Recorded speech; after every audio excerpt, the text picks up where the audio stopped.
They told me UK life was sweet.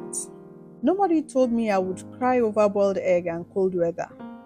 Nobody warned me about the loneliness. Nobody mentioned that eggs taste different here, like sadness and boiled sorrow with a pinch of homesickness. They only told me to Japa fast before the UK shuts their borders again. Go, go, go, go, they said, like I was escaping a burning building. Now, here I am, in a cold flat in East London, wrapped in 4 layers plus my mother's wrapper, wondering why the eating sounds like a generator taking his last breath. My name is Fola, and this is a story of how my UK dream turned into a nightmare before becoming something beautiful I never imagined. It started with excitement and Instagram worthy airport photos and quickly spiraled into frozen tears, numb fingers, and one immigration officer whose stare nearly made me soil my new London jeans. But what happened next? That's the part nobody tells you about. Back in Nigeria, I was suddenly the chosen one, the lottery winner, the escaped. I got my visa after 6 soul-crushing rejections that cost me more than money. They cost me hope. When that approval finally came through, my phone nearly crashed from congratulatory messages. My WhatsApp status was just fire. I hugged my mom like I was going to war, tight, desperate, knowing something was ending. She whispered, "Make us proud." And I felt the weight of an entire family's dreams on my shoulders. My auntie threw a send forth party that rivaled most weddings. 3 cakes, custom fola Japa t-shirts. Even the pastor came to give a special blessing. Everyone in our estate started calling me London girl before I even had my boarding pass. The local provision store owner suddenly remembered who were related and asked for iPhone 14. Even my ex that had dumped me texted, "I believe in your future." I didn't respond. I blocked the weary. Let him believe in my silence from my blocked list. My hand luggage had 4 tubs of egusi, 5 packets of indomie, 2 bottles of palm oil wrapped in multiple plastic bags, 1 container of bitter leaf soup, frozen solids, and one oversized coat I had borrowed from my cousin. "Na God go humble you," he warned, adjusting the coat on my shoulders like armor for battle. Spoiler alert, he wasn't just right, he underestimated. The flight was 11 hours of knees pressed against the seat in front of me, but I was smiling through it all. British Airways AC couldn't freeze the fire of my ambitions. I even practiced my British accent in the airplane toilet. Water became water. I was ready. That confidence evaporated the moment I approached UK immigration. The officer, a balding man with glasses that magnified his suspicious eyes, looked at my passport like it had personally insulted his entire ancestry. He flipped through every page, twice, then stared at me. "Purpose of your visit?" he asked, though my student visa clearly stated my purpose. "Studies, sir. Masters in Business Analytics." I smiled. He didn't. "How much do you have in your account?" My mouth went desert dry. The £3,000 I had borrowed from 3 uncles and would need to return next month suddenly felt like pocket change. "About £600 in cash, sir," and I swallowed hard. "The rest is in my Nigerian account." He blinked once, then twice, then picked up a red phone. Before I knew it, I was sitting in a small room with no windows. A second officer, A woman with a tight bun and tighter smile placed my documents on the table like they were contaminated. Your accommodation details don't match our records, she said. My heart dropped to my stomach. My cousin's friend's sister had promised me a place to stay, but clearly hadn't registered me properly. And your bank statements show large deposits just 3 weeks ago. Care to explain? 15 excruciating minutes later, they asked point blank if I planned to work illegally. I wanted to say, sir, even legally, nobody has hired me yet. I have 17 rejection emails already. But I smiled like a cow headed to slaughter and said, no, sir, I am fully focused on my studies. After 90 minutes of grilling and checking my TB certificates like it was a forged WAEC result, they finally stamped me in with a warning that they would be monitoring my case. I walked out of that room feeling like I had aged 10 years, clutching my passport like a trophy from war. The moment those Heathrow doors opened, the cold didn't just greet me, it assaulted me. It slapped me harder than my mother during those surprise NEPA outages when I was watching Super Story. I wore a hoodie, a coat, gloves, and a scarf I bought specially from Yaba Market. The seller had promised this one na super thermal. Super thermal my food. I was shivering like someone with malaria during raining season. My host, Tayo, my mother's friend's daughter's roommate, was late. 2 hours late. So there I was, standing outside Terminal 2 like abandoned luggage. My fingers turned a strange purple blue I had never seen on black skin before. I couldn't even cry properly. My tears felt like they would freeze mid fall and shatter on the pavement.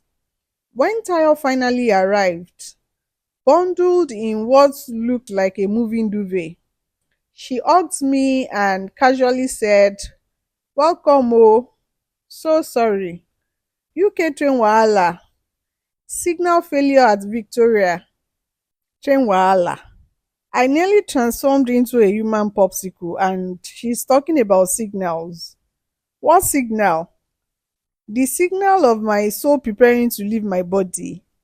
No problem, I lied, my lips barely moving from cold. As we walked to the underground, she bombarded me with warnings. Don't make eye contact on the tube. Don't talk to strangers. Don't eat on the street. By the time we reached the station, I had a mental list of 27 things not to do in the UK. Freedom had never felt so restrictive. Tayo's lovely flat was actually a house share in a neighborhood she called Up and Coming. Translation: it was the UK equivalent of living behind Ojo Elegba.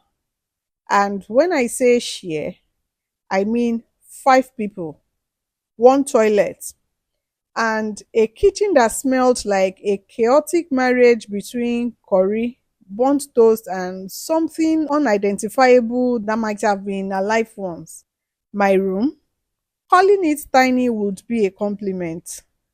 It was a glorified cupboard with a bed that took up 90% of the space. The remaining 10% was where I was expected to build my dreams. The bed creaked like it had witnessed centuries of disappointment. The window had a draft that whistled Nigerian highlife when the wind blew hard. Tayo handed me a mini electric heater like she was bestowing royal jewels. Put it on for just 2 hours, oh. Electricity is not beans here. £300 last month, she warned, her eyes wide with trauma. At that moment, I realized in this country, even warmth is a luxury. That night, I couldn't sleep, not a wink.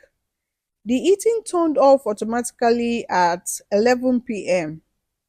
My teeth were clapping so loudly they could have provided percussion for a Fela tribute band.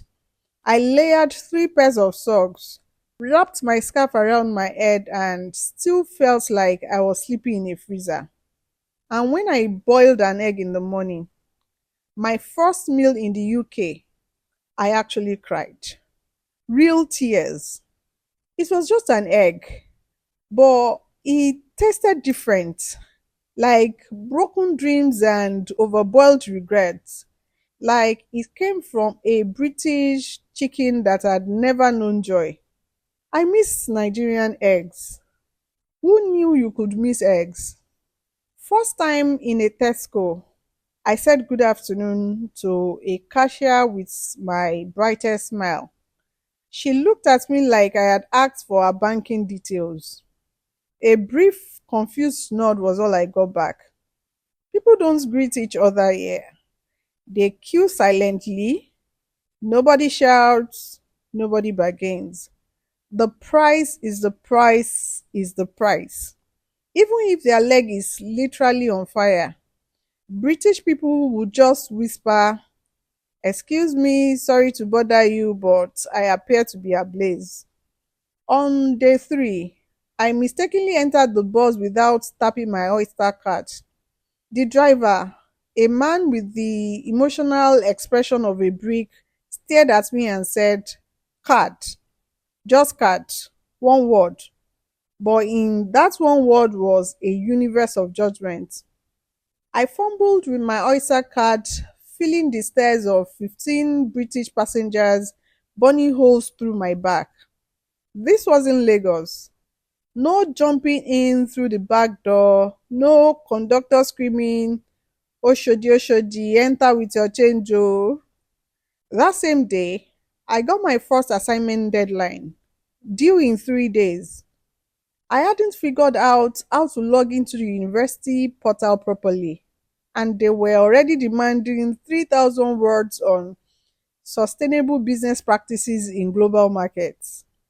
In Nigeria, we would have gotten at least 2 weeks and several reminders. Here, submit or perish. I checked my bank accounts. The numbers were dropping faster than Nigeria's currency value. Everything cost money. Everything. The laundry, £7 per wash. A simple meal deal, £4. The bus to university, £2 each way. I applied to 15 cleaning jobs, 7 waitressing positions, and even one dog walking gig. Zero replies. Absolutely zero. I tried working at a Nigerian restaurant in Peckham. The owner, a woman with gold teeth and an attitude sharper than her kitchen knives, said I was too slow with a foriro and that I sounded too fresh. "You no fit survive London without your phonetics o," she said, dismissing me after just 2 hours. Imagine being rejected for sounding educated. After years of swallowing phonetics books in Nigeria and being told, "Speak well if you want to go far." Worse, I missed home with an intensity that physically hurt. I missed my mom's call to pray at 5 a.m. that used to annoy me. I missed shouting up NEPA when power was restored. I missed it. Real it. The kind that makes your skin glisten. Not this artificial heater warmth that dries your skin until you look like dried stockfish. That night, I cried myself to sleep while watching Nigerian TikTok videos. I had made a terrible mistake. This was not the promised land. This was expensive exile with bad weather. On day 6, I was walking aimlessly through Peckham, counting coins in my pocket to see if I could afford a small portion of jollof rice. That's when I met her, Mama Nkechi. She was standing outside a small African grocery shop, arms folded, watching the rain. She took one look at me, probably saw the lost, hungry look of a fresh japa, and she said, "You dey new for London, abi? Come inside, make you no catch cold." Her shop smelt like home. Crayfish, palm oil, dried pepper, garri stacked in neat bags. She sat me down in the back room, brought out a steaming bowl of pepper soup that made my eyes water in the best way possible, and simply said, "Talk." And I did. I told her everything: the visa stress, the cold, the loneliness, the job rejections, the dwindling funds. She didn't interrupt, just nodded and occasionally muttered, "Na so we all start." When I finished, she pulled out a small notebook and wrote down three names and numbers. First one be my sister. She dey clean for one company wey dey always need people. Second one na church brother wey get small restaurant for East Ham. Third one na education consultant wey fit help you understand wetin you suppose do for your school matter. She didn't offer empty encouragement. She offered connections. In a foreign land, connections are more valuable than gold. Before I left, she filled a small bag with Nigerian spices, garri, and one pack of chin chin. For when homesickness dey worry you, she said, "Remember, you no be the first to come. You no go be the last."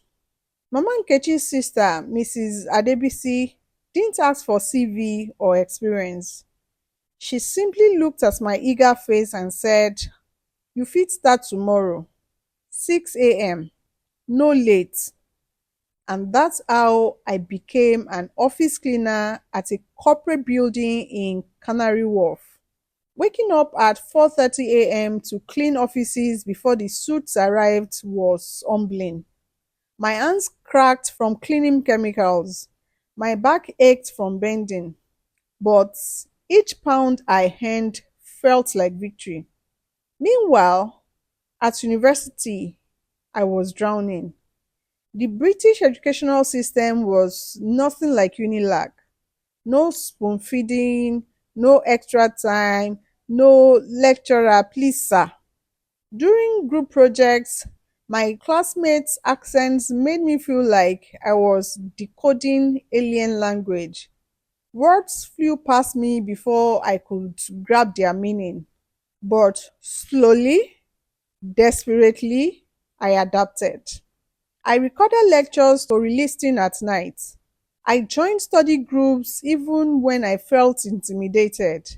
I visited the writing center twice a week. 1 month in, I got my first assignment back, 62%. In Nigeria, that would have been disappointing. Here, after what I had been through, it felt like Olympic gold. 3 months passed, then six. Winter melted into spring. The sun occasionally remembered London existed, and slowly, almost imperceptibly so, I was changing too. I moved from Mrs. Adebisi's cleaning team to a weekend receptionist job at a small hotel. Better pay, cleaner hands. I discovered the university had emergency funds for international students and successfully applied for a £500 grant. I found a Nigerian church where the pastor's wife took a special interest in Sister Fola from Lagos and occasionally invited me for Sunday dinner. My accent was still Nigerian, proudly so, but I had learned when to speed up and when to slow down so people could understand me. Through the church, I met other Nigerian students, some struggling worse than me, some doing better. We formed a small support group, sharing job leads, study tips, and most importantly, food from home. My room was still tiny, but I had made it mine. Photos of family on the wall, a small Nigerian flag on my desk, a plant I named Lagos because it refused to die despite minimal care. And the cold, well, my blood hadn't thickened, but I had learned layering techniques that would impress Arctic explorers. 1 year after that terrible first week, I stood in my university's grand hall, wearing a graduation robe that swallowed my frame but couldn't contain my joy. My dissertation on Nigerian business models in the British market had earned a distinction. My professor had even connected me with a startup that needed my unique cross-cultural perspective. My mother watched the ceremony via a glitchy Zoom call, tears streaming down her face as she shouted, "That's my daughter, graduate of London." The cold flat with the creaky bed upgraded to a slightly less cold flat with two Nigerian roommates who understood the importance of proper eating. The cleaning job, replaced by an entry-level marketing position at a small firm that specifically valued my Nigerian insights for their African expansion. And most surprisingly, I had started a small side business importing affordable British cosmetics to sell to my old classmates in Nigeria, turning my London girl status into actual profit. Was it all perfect? No. I still had days where I missed home so badly it felt like physical pain.